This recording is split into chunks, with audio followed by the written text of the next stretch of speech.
கொம்புளதற்கு 5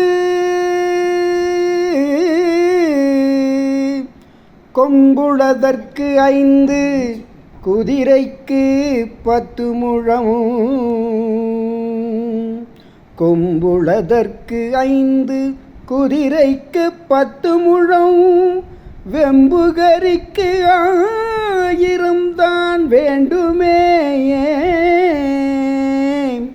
வெம்புகரிக்கு 1000 தான் வேண்டுமே வம்பு செறி தீங்கினர்தம் கண்ணில் வம்பு செறி தீங்கினர்தம் கண்ணில் தெரியாத தூரத்து நீங்குவதே நல்ல நெறி.